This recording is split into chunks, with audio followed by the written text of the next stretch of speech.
Hi అండి, నమస్తే. Welcome to మా వంటగది. ఈరోజు మా వంటగదిలో ఎంతో సింపుల్గా చేసుకునే మటన్ ఫ్రై ఎలా తయారు చేయాలో చూద్దాం. ఇది చాలా ఈజీగా చేసుకోవచ్చు. స్టవ్ పై పాన్ పెట్టుకొని ఒక 2-3 టేబుల్ స్పూన్ల ఆయిల్ వేడి చేసుకుందాం. ఇది వేడైన తర్వాత దీనిలో కాస్త జీలకర్ర,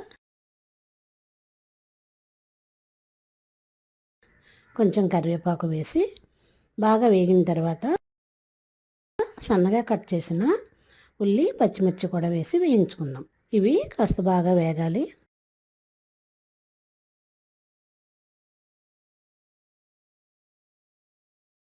దీనిలో ఒక అర టీ స్పూన్ ఉప్పు కూడా వేసి సాల్ట్ వేసి బాగా కలుపుదాం.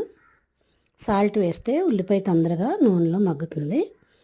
ఇలా వేగిన తర్వాత దీనిలో మనం ముందుగా ఇప్పుడు ఈ ఉల్లిపాయలు బాగా వేగిన తర్వాత దీనిలో ఒక టీ స్పూన్ అల్లం వెల్లుల్లి పేస్ట్ కూడా వేసి బాగా వేయించుకుందాం.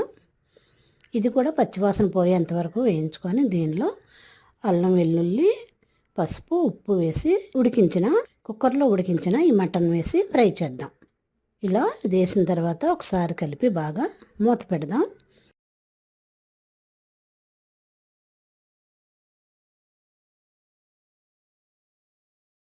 ఒక 5 నిమిషాలు ఉన్న తర్వాత మరొకసారి మూత తీసి ఒకసారి కలుపుదాం. మటన్ను బాగా ఉడికింది కాబట్టి తొందరగానే వేగుతుంది. ఇప్పుడు ఒకసారి కలిపి ఇప్పుడు మూత పెట్టకుండా మరొక 5 నిమిషాలు వేయించుకుందాం. ఇప్పుడు దీనిలో ఒక టీ స్పూన్ కారం, రుచికి తగినంత ఉప్పు, ఒక టీ స్పూన్ ధనియాల పొడి కూడా వేసి అర టీ స్పూన్ గరం మసాలా వేసి బాగా వేయించుకుందాం.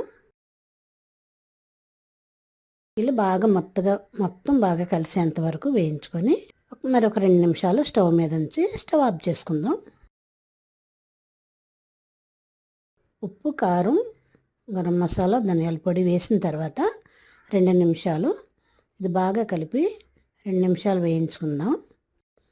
ఇలా 2 నిమిషాలు అయిన తర్వాత చక్కగా పొడిగా రెడీ అయింది కదా. ఇప్పుడు స్టవ్ ఆఫ్ చేసుకొని ఇలా రెడీ అయిన ఈ మటన్ కర్రీని వేరే గిన్నెలోకి తీసుకొని సర్వ్ చేస్తాం.